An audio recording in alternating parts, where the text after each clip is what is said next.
Good afternoon, students. Once again, I am present before you by taking the expression of the lesson, the red trap.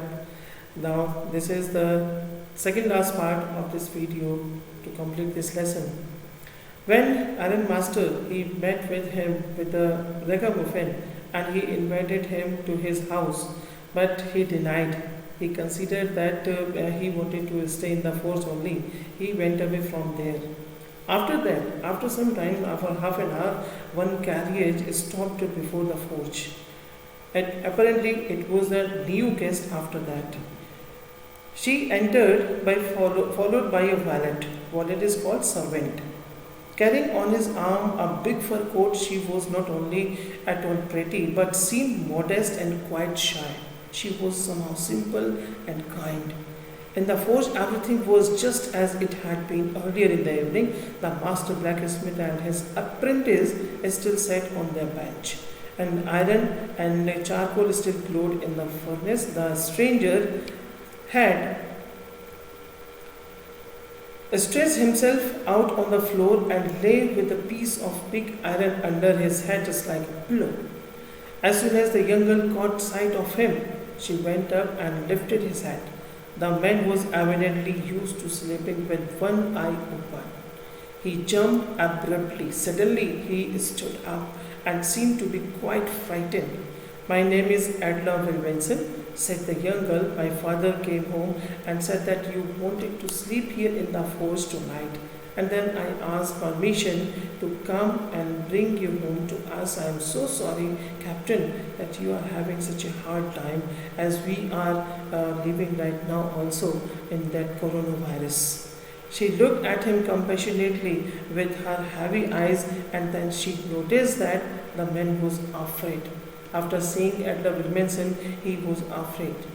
Either he has stolen something or else he has escaped from the prison or jail. She thought and added quickly, "You may be sure, Captain, that you will be allowed to leave us just as freely as you come. Only please stay with us over Christmas Eve." She was very kind. She wanted to change the manner of that man, of that vagabond. She said this in such a friendly manner that he was already ready to come with her, to go with her to her home. When he went there with him. On the very next day, they were talking about that the fellow is very poor and he is not having flesh. First of all, he will get some sort of flesh on his body. After that, we will find out some other work for him as he is selling the red traps all around the country. The next day was Christmas Eve, and when the iron master came into the dining room for breakfast, he probably thought with his satisfaction of his old regimental comrade whom he had run across so unexpectedly or suddenly by accidentally. First of all, we must see it to that he gets some sort of flesh and then find out some sort of any business, any other business for him so that he could run his life peacefully. It is strange, queer means strange that things have gone downhill with him as badly as that, said the daughter. Last night I didn't think there was anything about him to show that he had once been an educated man. Okay, father said that you have some patience. After that he gets clean and dressed up, you will see something different. Last night he was naturally embarrassed because he was in the ragged clothes. Just as he said this, the door opened and the stranger entered. Yes, now he was truly clean and well dressed. The valet had bathed him, cut his hair and shaved him. Moreover, he was dressed in a good-looking suit of clothes which belonged to the iron master. He wore a little white shirt and a stretched collar and a whole shoes also.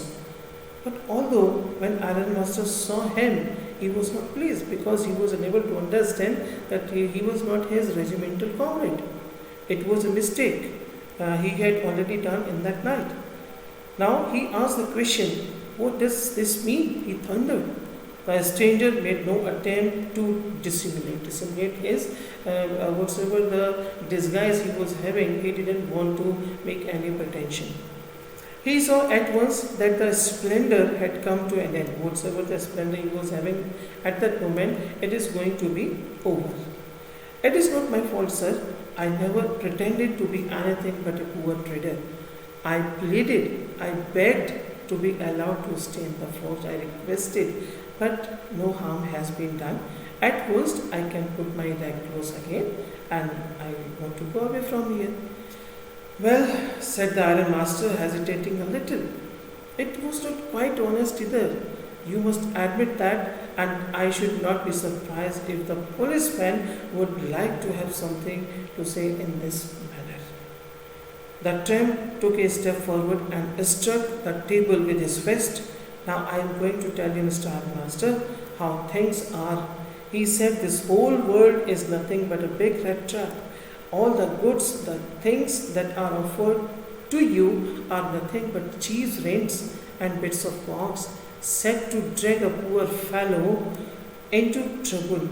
And if the sheriff comes now and locks me up for this, then you, Mr. Ironmaster,